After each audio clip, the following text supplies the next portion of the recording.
Les Égyptiens ont laissé un héritage remarquable. Leurs monuments et leurs œuvres d'art nous stupéfient encore aujourd'hui. Et pourtant, nous allons vous révéler un autre aspect surprenant de la civilisation égyptienne. Ses armes de guerre et leur pouvoir destructeur sur les champs de bataille. Les archéologues ont retrouvé les traces de certaines des plus incroyables batailles qui aient jamais été livrées. Et ces indices bouleversent la conception qu'on se faisait du monde antique. Voici l'histoire de la lutte que se sont livrées les superpuissances pour obtenir la suprématie dans le monde antique.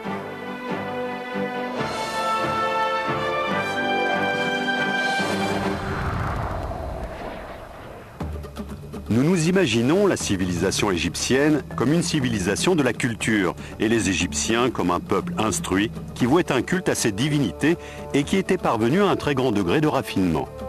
On a cependant la preuve que c'était aussi un peuple de guerriers qui avait mis au point des techniques de fabrication de cuirasses métalliques flexibles, de haches et de glaives d'une efficacité redoutable.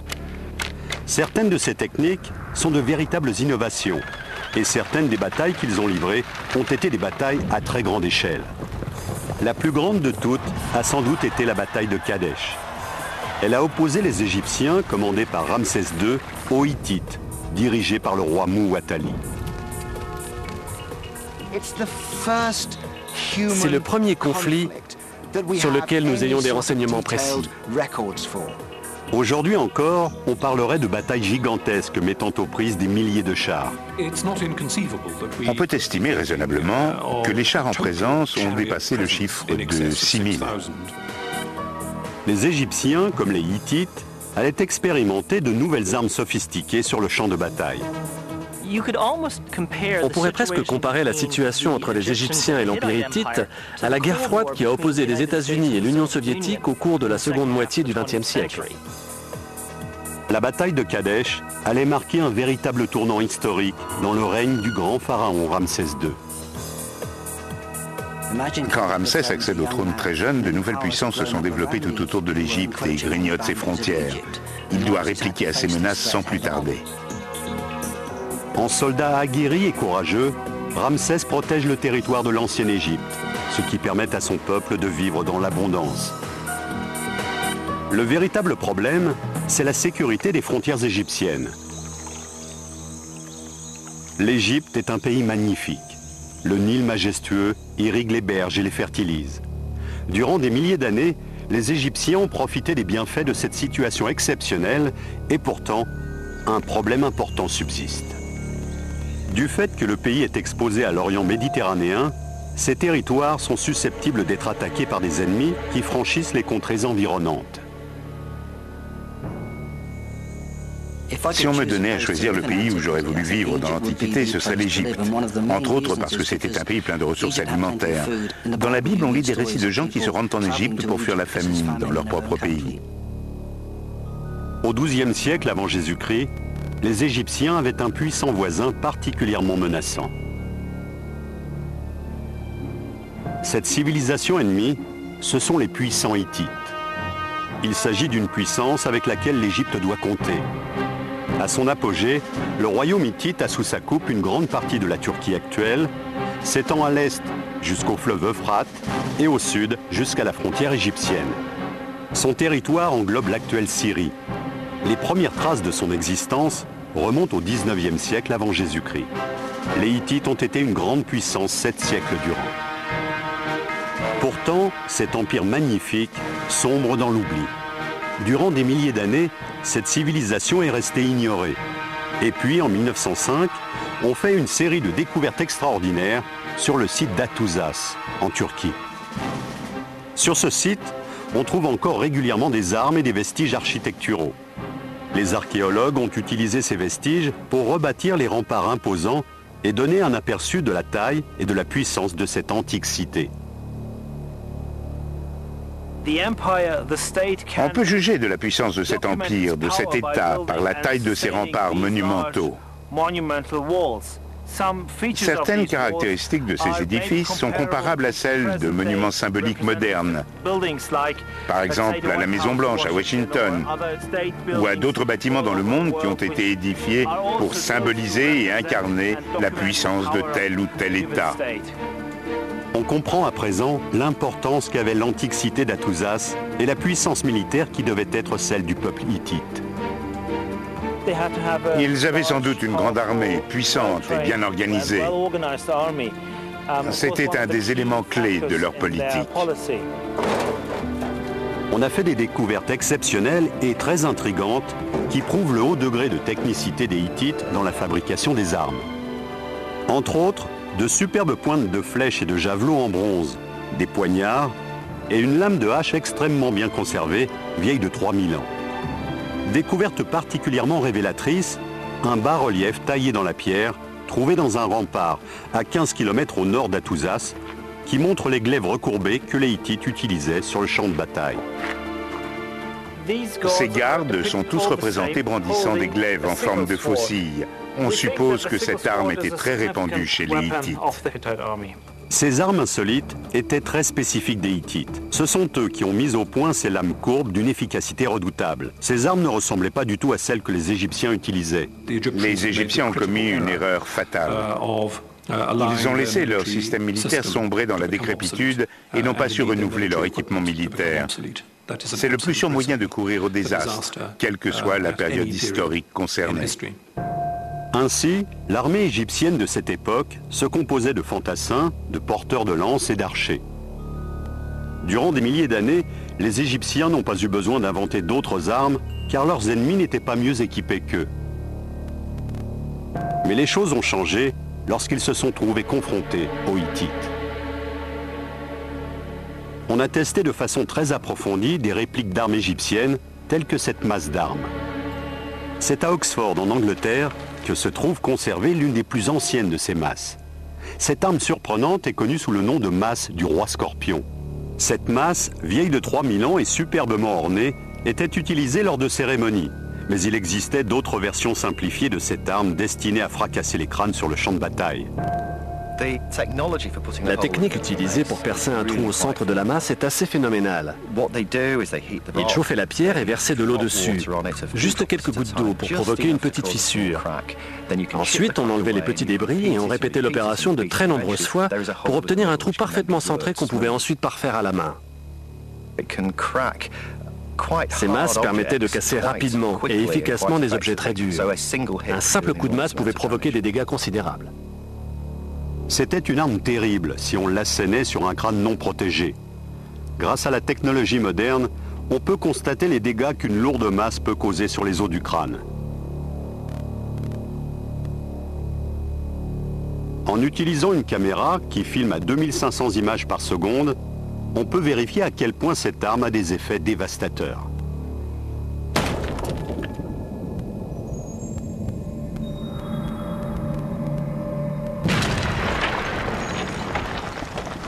Durant des milliers d'années, les Égyptiens s'en sont servis dans les batailles. C'était leur principal outil pour éliminer les envahisseurs ennemis. Mais lorsqu'ils ont eu affaire à des soldats protégés par des casques en métal, la masse d'armes est devenue inopérante. Des casques robustes fabriqués avec des alliages de métaux mettaient les ennemis à l'abri des coups de masse égyptiens. On a vu les dégâts causés par la masse sur un crâne d'animal. Voyons ceux qu'elle peut infliger sur un casque en métal.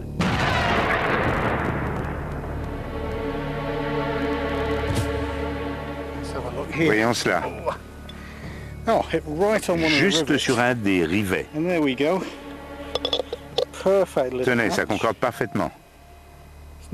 Et pourtant, la masse n'a pas pénétré à travers. De quoi donner un bon mal de crâne, mais pas de quoi tuer quelqu'un.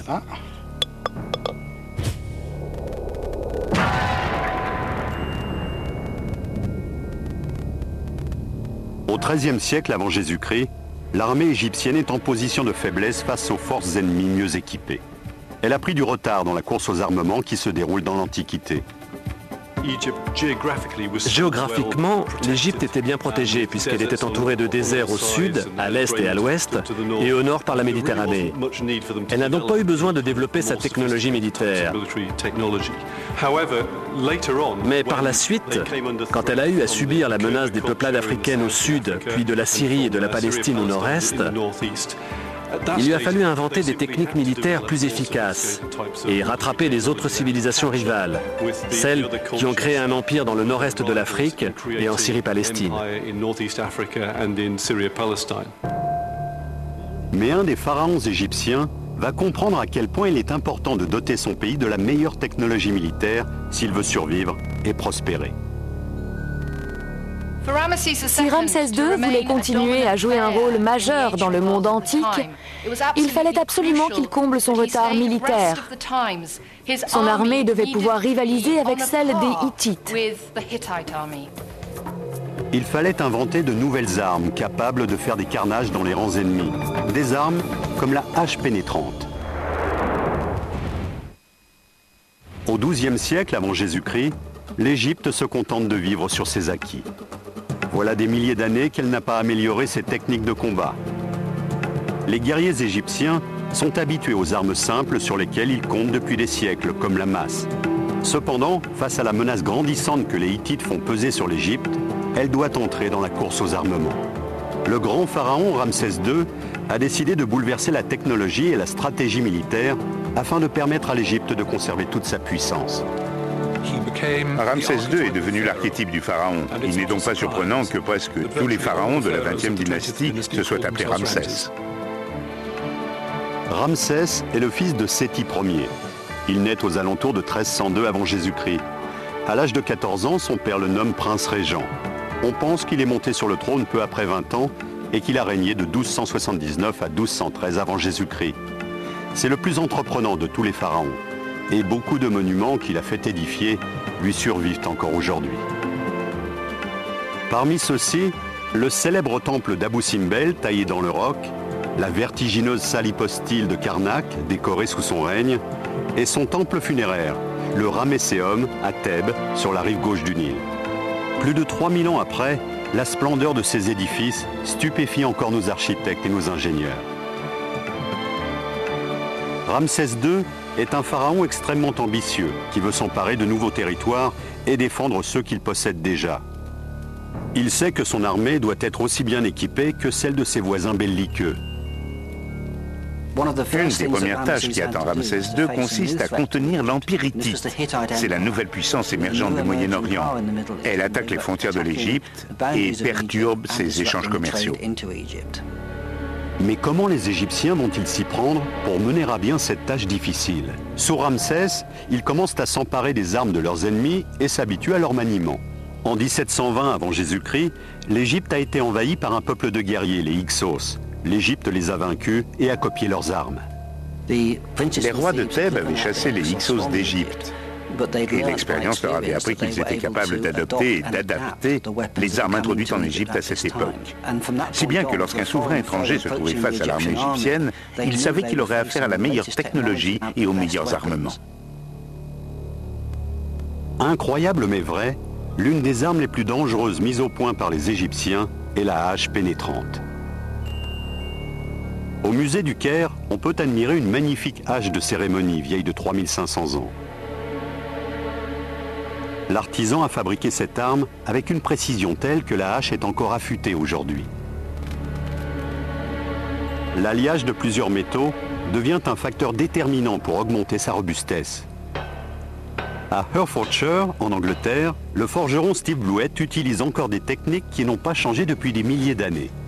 C'est dans l'ancienne Égypte qu'on a mis au point de nouveaux alliages qui permettaient de rendre les armes plus résistantes.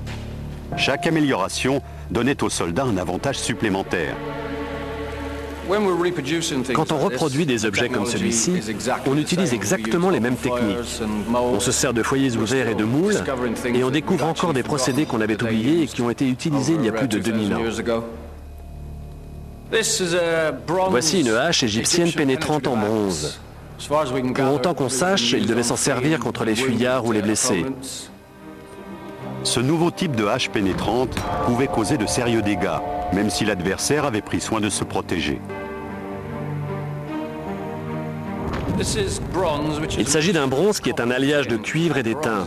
Ce bronze est en fait 3 fois plus résistant que l'un ou l'autre de ces deux métaux. En gros, il y a 9 ou 10% d'étain et le reste est en cuivre.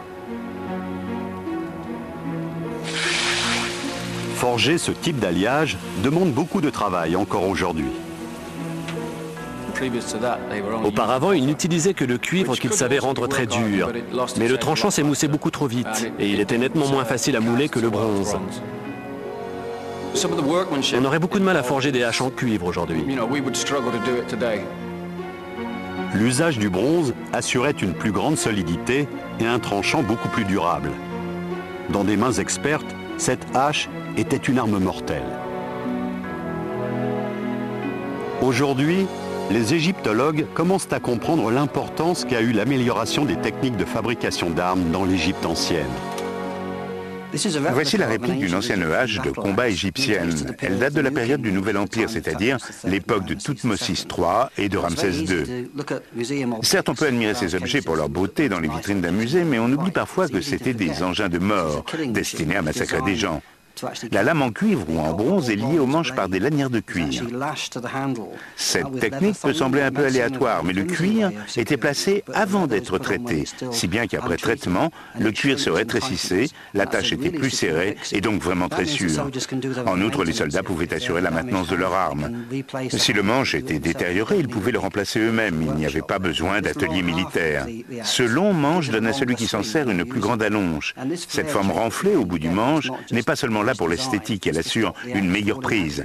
La hache ne peut plus glisser, surtout quand on a chaud et qu'on transpire. Mais quel est l'effet de cette hache pénétrante si on l'assène sur un casque de la même époque?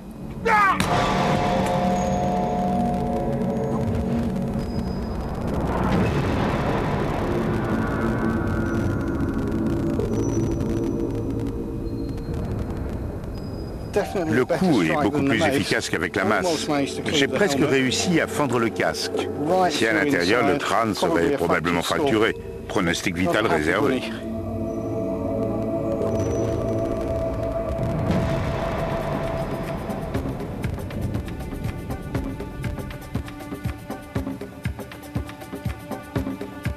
Mais est-ce que les soldats portaient des cuirasses au combat?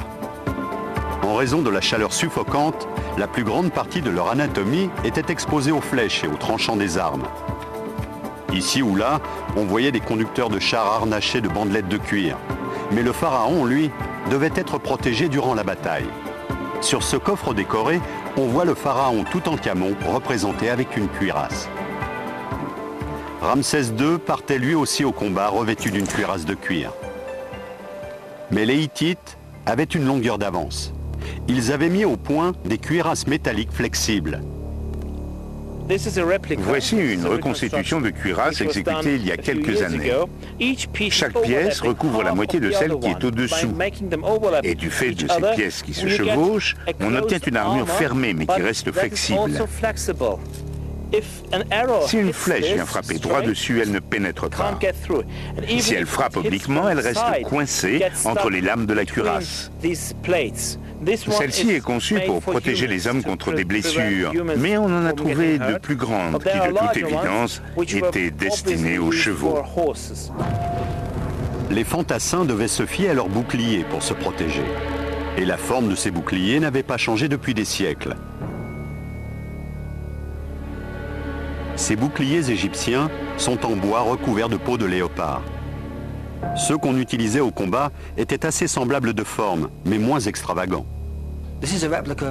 Voici la réplique d'un bouclier égyptien. L'original date de la période du Nouvel Empire. Il est fait de bois, recouvert de peau, et on peut voir d'après ses dimensions qu'il est parfaitement conçu pour protéger la partie supérieure du corps.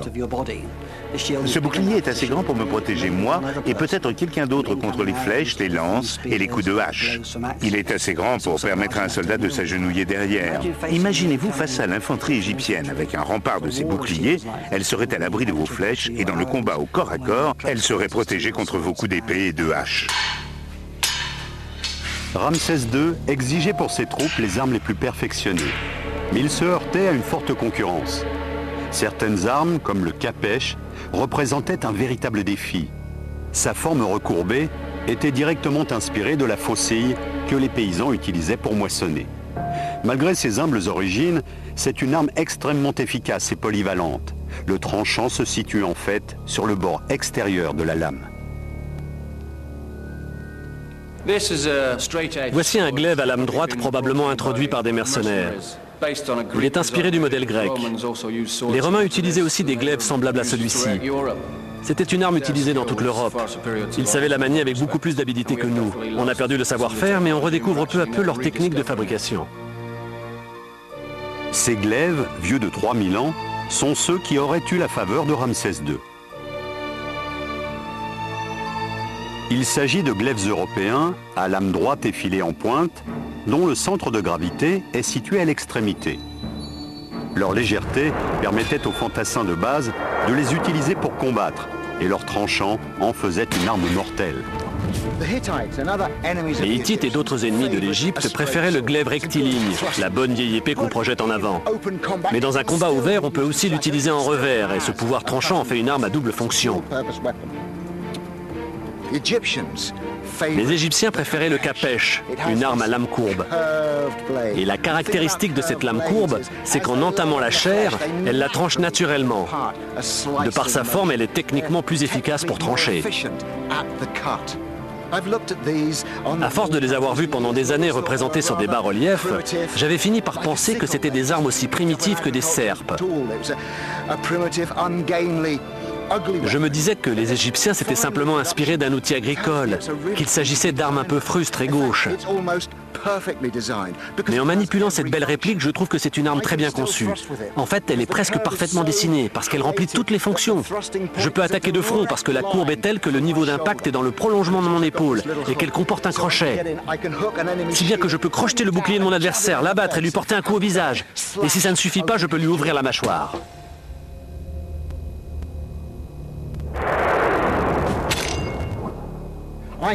Je crois que ce khapèch serait mon arme de prédilection. Ramsès II savait qu'il devait posséder les meilleurs glaives. Il a donc fait fabriquer une gamme d'armes qui comprenait le glaive à lame courte et rectiligne et le khapèch égyptien à lame plus longue. Ceux-ci joueraient un rôle capital dans la panoplie de l'infanterie égyptienne. Pourtant, dans cette course aux armements qui avait lieu dans l'Antiquité, il y avait une autre arme très prisée et techniquement très perfectionnée. L'arc composite aux effets dévastateurs.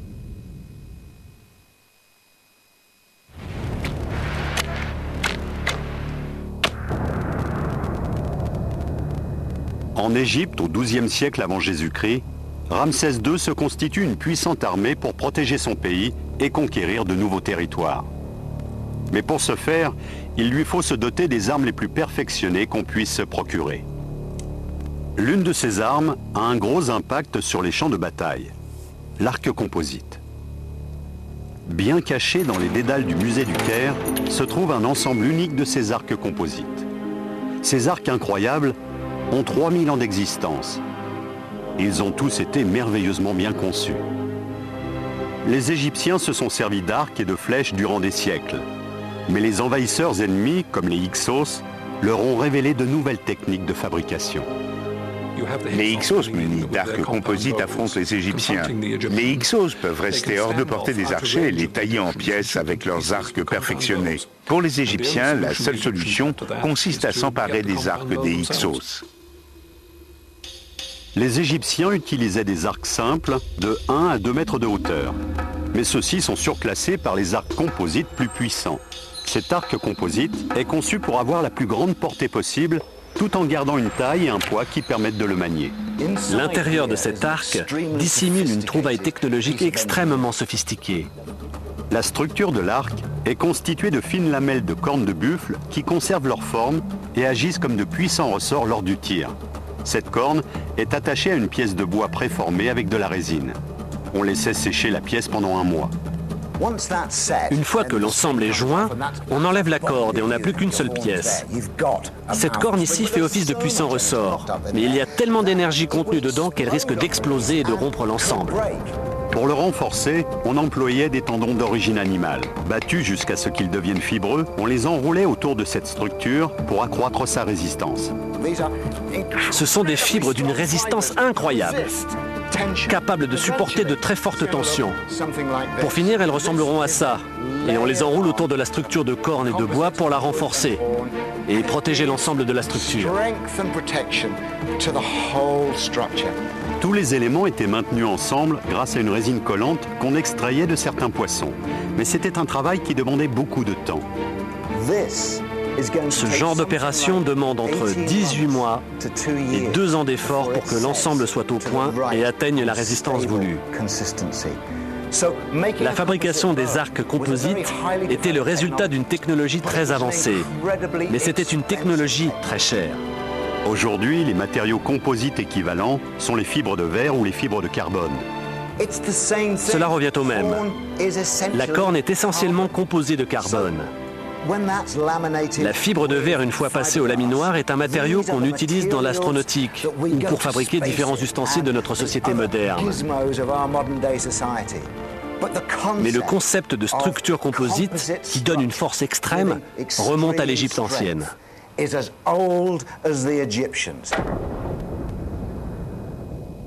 Avec l'arc composite, il n'y a plus besoin de retendre la corde avant la bataille. On peut transporter l'arc tendu. Il reste prêt à tirer pendant assez longtemps. À cet égard, l'arc composite a représenté un très grand progrès et il a joué un rôle absolument capital dans les armées du Nouvel Empire. Cet arc est un bel exemple d'ingéniosité technologique. Si on l'examine sans sa corde, on voit comment les matériaux composites, la corne, les tendons et le bois ont été préparés pour constituer une forme donnée. On voit que ces deux parties sont déjà conçues pour faire ressort, si bien qu'avant même de placer la corde, les deux moitiés sont déjà tendues. Il est à l'état de repos, mais les deux parties de l'arc sont déjà prêtes à partir en avant, et vous obtenez cette forme merveilleuse qu'on voit gravée sur les bas-reliefs. Et quand je le tends, il change de forme et se métamorphose en un croissant parfait, vibrant d'énergie.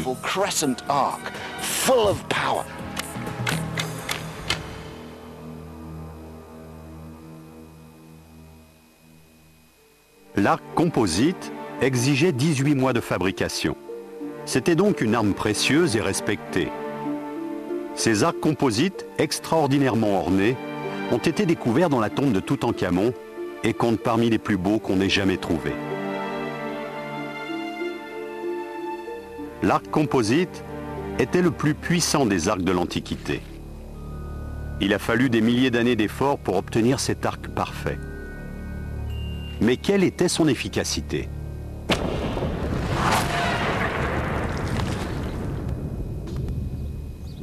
Il s'agit là d'un arc de type mongol.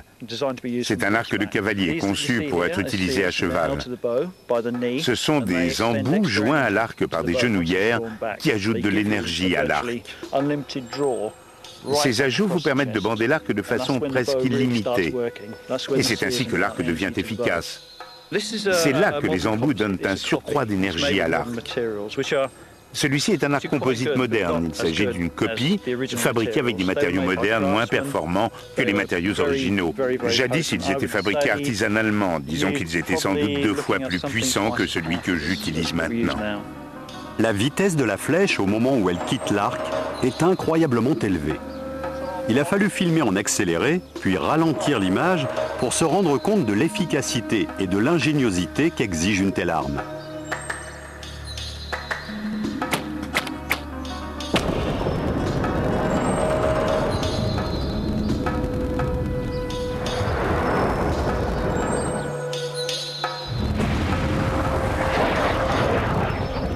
Action!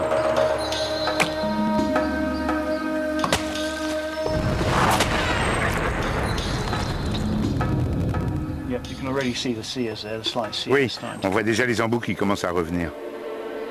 Une fois qu'on lâche la flèche, il se recourbe pour permettre à la flèche de partir tout droit. Ensuite, on voit la flèche onduler, puis prendre une trajectoire rectiligne. La vitesse de départ de la flèche est d'environ 100 mètres par seconde. 100 mètres par seconde, c'est 360 km à l'heure. L'impact causé par une telle arme ne laisse aucune chance à la cible. Ramsès II avait réuni un puissant arsenal d'armes diverses pour défier les Hittites à la bataille de Kadesh. Mais une autre arme allait s'avérer décisive pour l'issue de cette bataille. Le char de combat rapide comme l'éclair.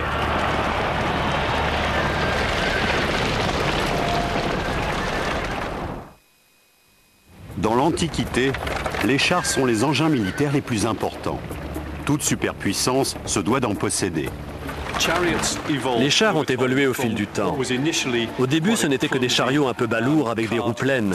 Et puis, petit à petit, ils se sont transformés en véritables machines de guerre, très légères et très efficaces. C'est probablement l'engin le plus complexe que l'on ait construit dans toute l'Antiquité. En Égypte, les pharaons conquérants sont entrés en conflit avec des ennemis qui utilisaient des chars. Lors des combats, ils se sont peu à peu constitués des modèles en s'en emparant ou en les négociant. Une fois qu'ils ont maîtrisé l'art de les construire, les Égyptiens se sont dotés de vastes bataillons de chars. Des images trouvées sur des tombeaux montrent la production massive de chars prêts à participer au combat. C'est un moment unique dans l'histoire. Pour la première fois, un État emploie toutes ses ressources pour produire des chars, en utilisant la technique de la production à la chaîne. Une première dans l'histoire. De récentes découvertes qu'on a faites sur le site de Père Ramsès, la capitale de Ramsès dans le delta du Nil, ont révélé l'existence d'un véritable complexe industriel, avec des ateliers où l'on fabriquait divers types d'armes et un entrepôt destiné aux chars et aux pièces de rechange. Non seulement les Égyptiens avaient adopté le char, mais à l'époque de Ramsès II, ils l'avaient amené à son point de perfection. Ils avaient fait de cet engin de guerre le véhicule le plus perfectionné de l'Antiquité. Quand les artisans égyptiens ont commencé à fabriquer des chars, ils se sont heurtés à de terribles difficultés techniques. Leurs roues sont des chefs-d'œuvre d'ingéniosité. Ils ont mis au point des chars rapides, plus performants que les chars de leurs ennemis. Robert Hurford, expert en chars, a bâti des répliques de chars égyptiens et de chars hittites. C'est un engin léger, manœuvrable et rapide. Non, je suppose qu'il était facile à manœuvrer quand il y avait peu de place. Ce qui était très utile sur un champ de bataille encombré. Les chars égyptiens se composaient d'une plateforme circulaire en bois léger, ouverte à l'arrière, montée sur un essieu à 2 roues, comportant tantôt 4, tantôt 6 rayons. Les roues étaient méticuleusement assemblées. Voici le genre d'engin que les Égyptiens utilisaient. La jante est en bois cintré, recouvert d'une sorte de bande en cuir cru. Les rayons sont fixés à la jante avec des fibres d'origine animale. Voilà comment on procédait à l'âge de bronze. Le char égyptien avait toutes les qualités. Il était robuste, mais extrêmement léger et manœuvrable.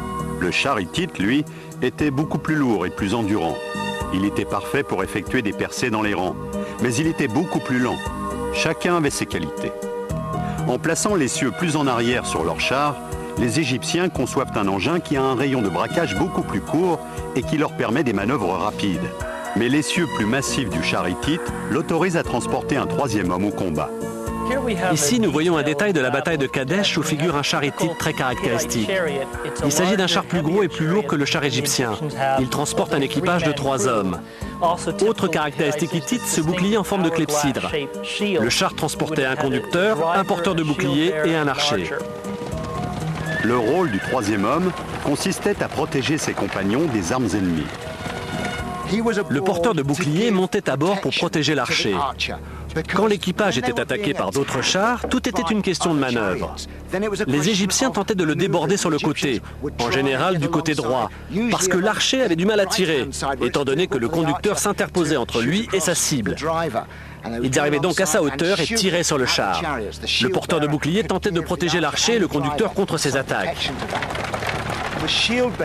Le porteur de bouclier était aussi armé d'une lance, afin d'empêcher les fantassins de s'approcher trop près du char. Cette lance pouvait, dans certains cas extrêmes, être utilisée comme un javelot. On pouvait atteindre un char hittite lancé à la poursuite d'un char égyptien en visant les chevaux. Si bien que le porteur de bouclier avait 2 fonctions, attaquer les autres chars et protéger son équipage contre les attaques des fantassins. Quand on observe un char hittite, on voit un homme avec une lance, un homme avec un bouclier, etc. On est loin de la conception égyptienne où le char est un engin qui sert à déplacer très rapidement les archers sur le champ de bataille. Le char égyptien, beaucoup plus rapide, leur donnait un immense avantage. Il ne transportait que 2 hommes, mais il pouvait très vite échapper à l'ennemi en se mettant hors de sa portée et il était capable de lancer des attaques surprises. Au musée du Caire, on peut voir un superbe spécimen de char de cérémonie. On peut imaginer à quoi ressemblaient ces chars égyptiens à partir des spécimens conservés dans le tombeau de Toutankhamon. Sur celui-ci, c'est typique.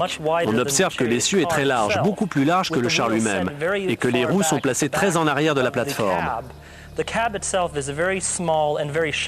La plateforme, elle, est très étroite et très basse. Elle aurait été trop exiguë pour transporter un conducteur et un archer. Mais le char égyptien était extrêmement léger et très manœuvrable. C'était un peu le chasseur à réaction de son époque.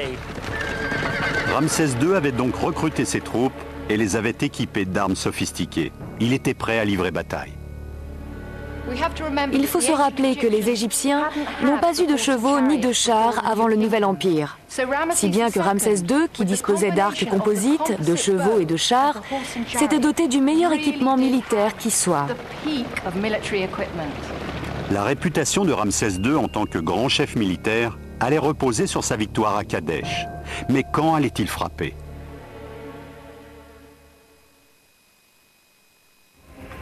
Tout est en place pour la bataille de Kadesh.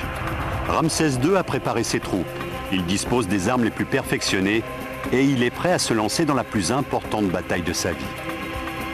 Il conduit son infanterie et ses conducteurs de chars à 1500 km au nord pour chasser les Hittites de la ville de Kadesh. La lutte pour le pouvoir entre les 2 grandes puissances va atteindre son paroxysme. Ramsès II veut se venger des incursions hittites sur le territoire égyptien. Les Hittites, qui entendent bâtir leur empire, convoitent les axes de négoce qui mènent en Égypte et hors d'Égypte. Les Égyptiens avaient perdu la province de Kadesh en Syrie 50 ans avant que Ramsès ne monte sur le trône, et l'Empire hittite s'était aisément passé de leur domination. Mais il semble que les Égyptiens soient obsédés par la ville de Kadesh. Ils ne pouvaient se résoudre à l'abandonner. Il leur fallait la reprendre, c'était une question d'honneur.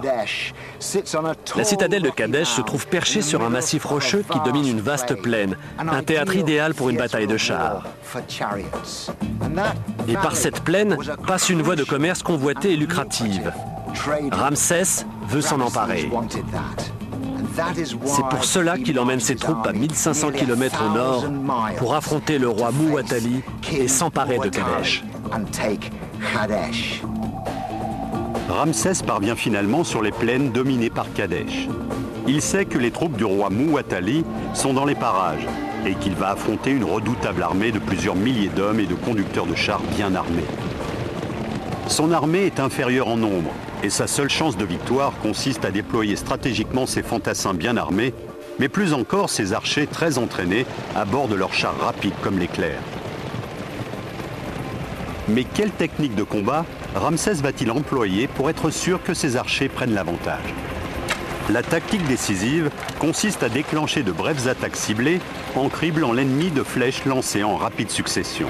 Pour expliquer cette stratégie, Mike Lodes, expert en armes, va tirer avec un arc composite à bord d'un char. On aura une illustration de cette technique de harcèlement employée par les chars égyptiens. Pour mieux les distinguer des Égyptiens, nous avons remplacé les Hittites par un peloton de soldats romains. Certes, les Romains ont combattu beaucoup plus tard, mais ils avaient des boucliers et des casques semblables pour se protéger. Le char n'était pas utilisé comme un char d'assaut. Ce n'était pas une arme de contact utilisée pour perforer les rangs, parce que face à une phalange très dense, si vous lui foncez dessus à bord d'un char, ce sont vos chevaux qui seront en première ligne. C'est un véhicule léger, il n'y a pas d'effet de masse. Au bout de 2 rangées, la vitesse tombe, le char s'arrête. L'ennemi s'empare du conducteur de char et le tue. Donc on n'utilise pas le char pour le contact. Il sert à gêner les mouvements de l'infanterie sur le champ de bataille et à s'assurer un avantage tactique. En arrivant sur le terrain, je veux voir combien de flèches je peux tirer contre ce corps de troupes. Je suis particulièrement vulnérable dans les virages parce que je me présente de profil. Le cheval offre tout son flanc, ce qui est une cible facile pour l'ennemi.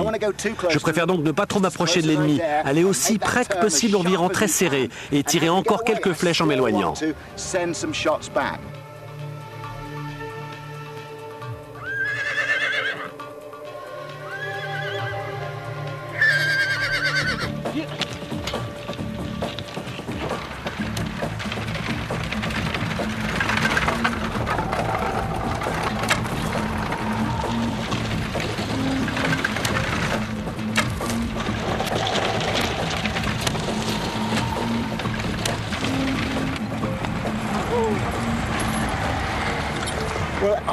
J'ai tiré 10 flèches sur ce corps de troupe.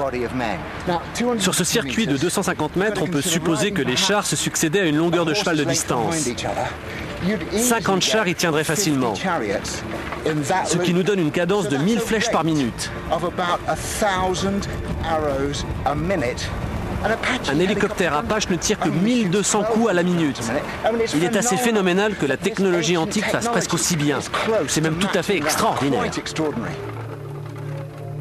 Parfaitement armé et à la tête de soldats bien entraînés, Ramsès décide de planter son camp aux abords de la plaine.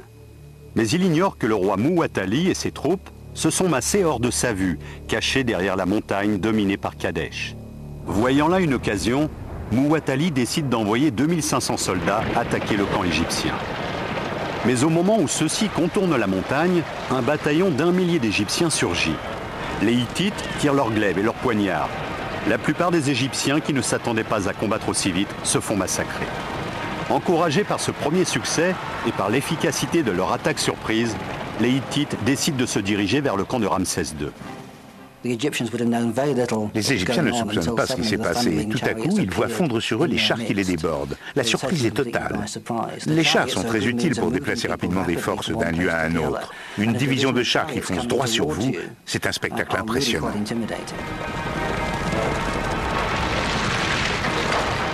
Un récit légendaire rapportant les hauts faits militaires raconte comment Ramsès II parvient à rassembler ses troupes et à les lancer dans une audacieuse contre-attaque contre les Hittites. Poursuivis par les chars égyptiens plus rapides, les Hittites sont repoussés dans leur camp par Ramsès. À présent, c'est le sauve-qui-peut général. Les Hittites se réfugient là où Ramsès les pousse. Selon le récit, ils doivent abandonner leurs chars à nager pour regagner leur logis. Ils nageaient comme des crocodiles, est-il écrit. C'était une grande victoire psychologique. Au plus fort de la bataille, on estime à 6000 le nombre des chars engagés dans les combats à Kadesh et à 20 000 le nombre des soldats qui combattent avec des armes très perfectionnées. À présent, dans la plaine, en terrain découvert, les chars prennent toute leur efficacité. Grâce à eux, Ramsès inflige aux Hittites une défaite cuisante. Ce jour-là, il remporte une grande victoire et repousse les Hittites de l'autre côté du fleuve. Le chef hittite est bien placé pour juger de la férocité et de la détermination de Ramsès et de ses troupes. Témoin du carnage et voulant éviter un véritable bain de sang, le roi hittite Muwatalli décrète la fin des combats. Ramsès fait le siège de Kadesh et cerne la ville avec ses troupes. Mais très vite, il apparaît que la situation est sans issue. Les Hittites n'ont aucune envie de se rendre et Ramsès II n'a pas les moyens de soutenir un long siège. Ramsès se proclame lui-même vainqueur et rentre en Égypte, où on l'acclame en héros.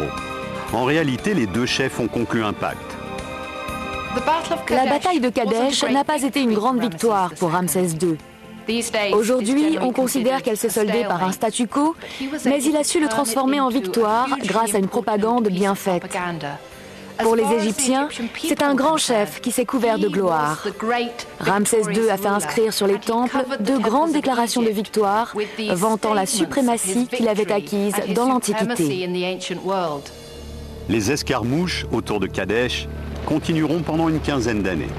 Mais plus jamais il n'y aura de bataille aussi féroce que celle de Kadesh. Pour finir, cette bataille aura une conséquence.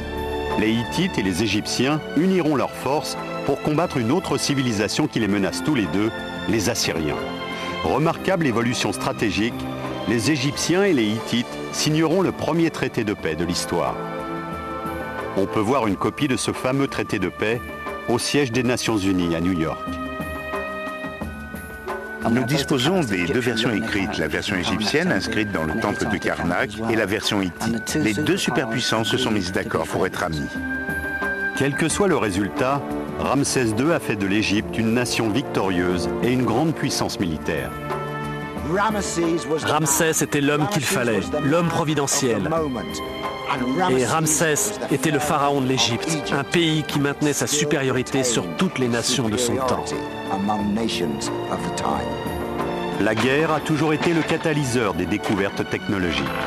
Les haches, les glaives et les poignards des batailles de l'Antiquité ont servi de base à la technologie militaire pendant des milliers d'années.